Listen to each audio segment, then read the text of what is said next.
안녕하세요. 뉴스반장입니다.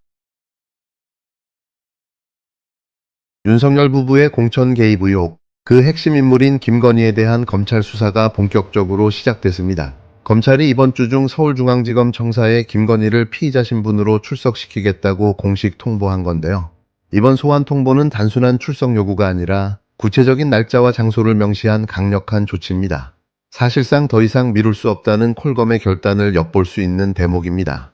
자신들도 쫄리기 시작한 거죠. 검찰이 김건희에게 적용한 혐의는 공직선거법과 정치자금법 위반입니다. 여기에 더해 김건희는 지난 대선 당시 명태균 씨로부터 무상으로 여론조사를 제공받고 그 대가로 공천에 개입했다는 의혹을 받고 있는데요. 그 의혹은 2022년 6월 국힘당 김영선 전 의원의 국회의원 보궐선거 공천 개입에 시작해 같은 날 치러진 지방선거의 포항시장 공천, 그리고 지난해 총선에 이르기까지 김건희의 개입이 있었다는 의혹으로 확산됐습니다. 김건희가 선거에 개입하고 정치적 영향력을 행사한 의혹은 단순히 개인적인 문제가 아닌데요. 이는 공정한 선거를 흔들고 국민의 목소리를 왜곡하려는 중대한 범죄 행위이기 때문입니다. 검찰은 이미 주변 인물들로부터 상당한 진술과 증거를 확보했으며 이번 김건희의 출석 요구는 그동안 무혐의 처리된 사건들을 다시 다뤄야 한다는 압박에서 나온 결정이라고 볼 수 있는데요. 수사팀은 이제 더 이상 김건희 조사를 미룰 수 없다는 판단을 내렸고 그 결단은 법 앞에 평등이라는 사법의 원칙을 확립하는 중요한 전환점이 될 것입니다. 물론 이제 와서 말이죠. 그런데 여기서 중요한 점은 검찰이 김건희를 소환하겠다고 선언한 이유인데요. 검찰이 처음부터 철저한 수사를 진행하지 않은 이유도 있지만 더욱 큰 문제는 바로 특혜 수사 논란입니다. 지난해 김건희가 명품 가방 수수 의혹과 도이치모터스 주가 조작 사건과 관련해 대통령 경호처 부속청사에서 조사받았을 때 특혜 논란을 일으켰던 콜검이었는데요. 당시 검찰은 김건희를 VIP로 특급 예우하며 특혜를 부여했습니다. 그러나 이번엔 상황이 다른데요. 검찰은 대면 조사라고 강하게 주장하며 김건희가 서울중앙지검 청사에 직접 출석하라고 요구했습니다. 다시 말해 이번에는 검찰청사에서 정식으로 대면 조사를 하겠다는 의지를 보인 거죠. 검찰이 김건희가 출석을 거부할 경우 체포영장을 발부하는 방안도 검토 중이라고 전해졌는데요. 그런데 이게 진정성 있는 수사의 시작이 맞는지를 검찰 스스로가 증명할 수 있을지 지켜봐야 할 겁니다. 하지만 이 시점에서 중요한 질문이 있는데요. 검찰의 이러한 태세 전환, 과연 차기 대통령인 이재명에게 통할까요? 이재명은 이미 검찰의 정치적 압박과 부당한 수사로 탄압과 핍박을 받아온 인물입니다. 대장동, 백현동, 쌍방울 사건을 통해 드러난 검찰의 정치 개입과 선택적 정의는 공작 수사의 대표적인 사례였는데요.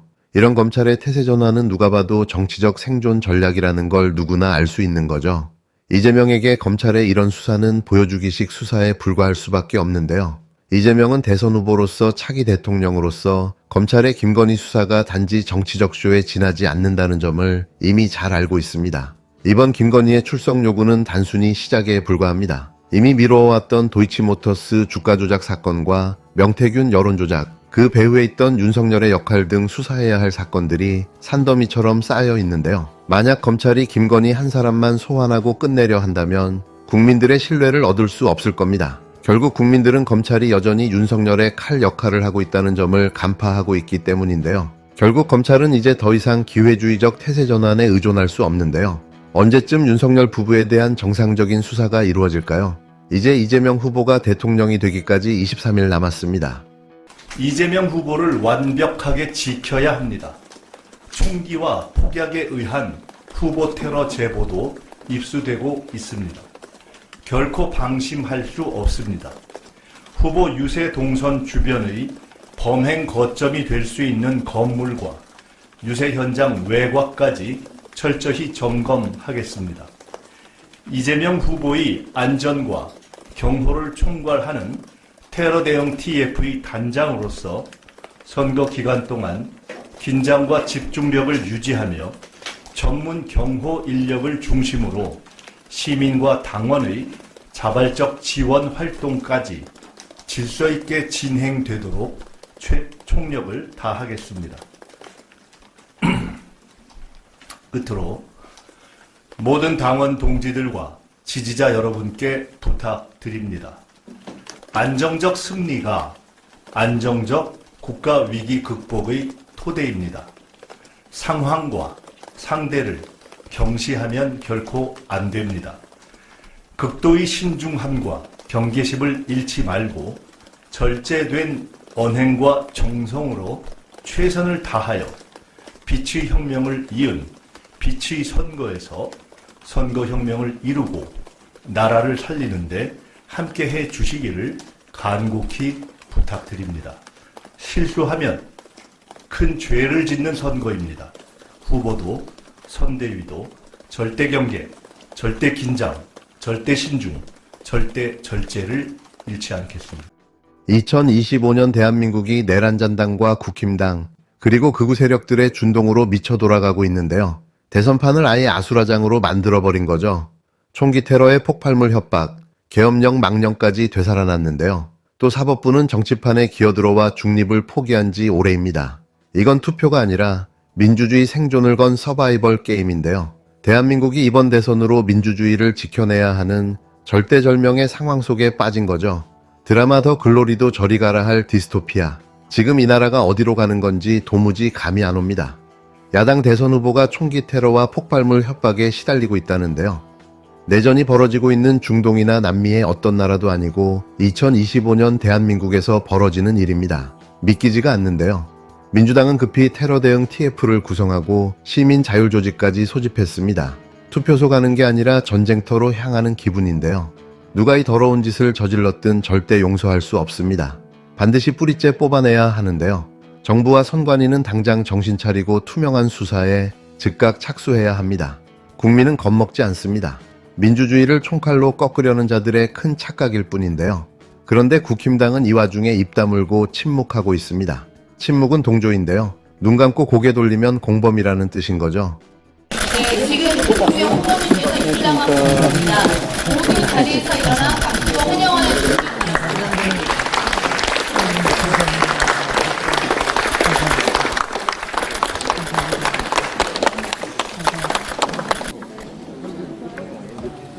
좀 늙기는 했지 조선치.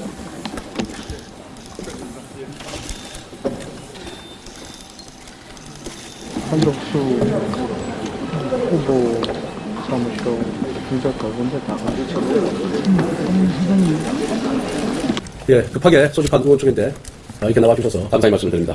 지난 금요일 날 의원총회에서 우리 당의 김문수 후보님과 우리 의원들 간에 상견례가 있었습니다. 그날은 여러 가지로 원만치 못했습니다. 그래서 오늘 다시 한번 자리를 만들었습니다. 특히 우리 김문수 후보님께서 의원님들과의 대화의 시간을 갖고 싶다고 먼저 요청을 하셔서 마련한 자리라는 것을 말씀드립니다. 오늘 아침 우리 후보님께서는 선거관리위원회에 대통령 후보 등록을 마쳤고 내일부터는 공식적인 선거운동에 돌입하게 됩니다.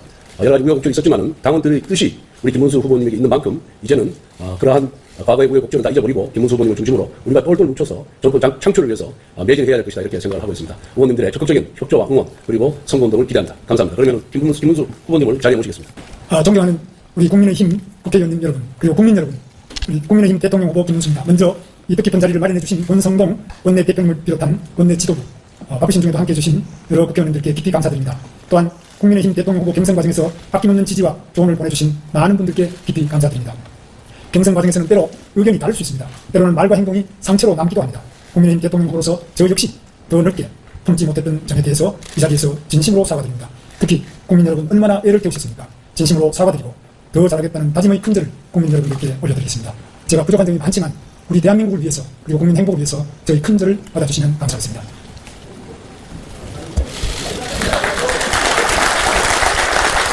하루 만에 바꿨다 또 바뀐 국힘당 대선 후보.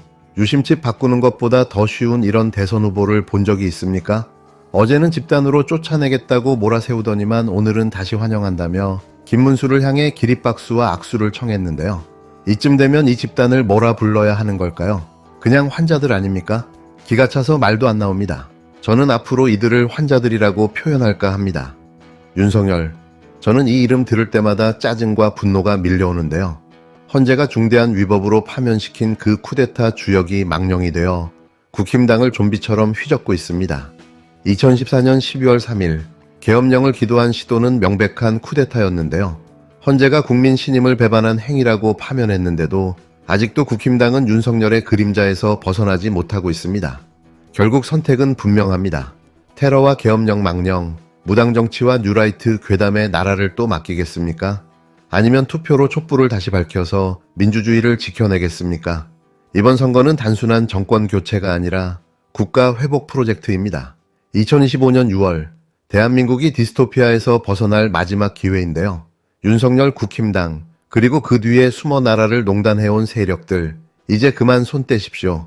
대한민국은 당신들 놀이터가 아닙니다. 국민은 지쳤지만 절대 포기하지 않았는데요. 투표로 보여줘야 합니다. 민주주의는 절대 무너지지 않는다는 사실을 말이죠. 예, 조금 전에 윤석열 전 대통령이 메시지를 냈는데요. 전환기의 뉴스를 통해서 이번 6.3 대통령 선거는 단순한 정권 교체 문제가 아니다. 자유 대한민국의 체제를 지킬 것인가 무너뜨릴 것인가 그 생사의 기로에 선 선거. 어떤 생각이신지 반응을 좀 듣고 싶습니다.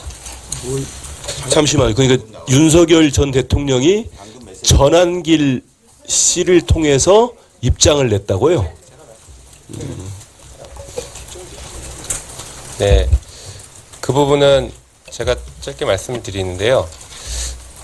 저희의 답을 들으실 필요도 없이 헌법재판소 파면 결정문을 보시면 답이 나와 있습니다. 헌법재판소 파면 결정문에는 윤석열 전 대통령은 자유민주주의를 훼손했다라고 분명하게 나와 있습니다. 그래서 자유민주주의를 지키기 위해서는 윤석열을 포함한 내란 세력들을 이번 기회에 정치적인 심판을 해야 되는 선거다라고 분명하게 말씀드리겠습니다.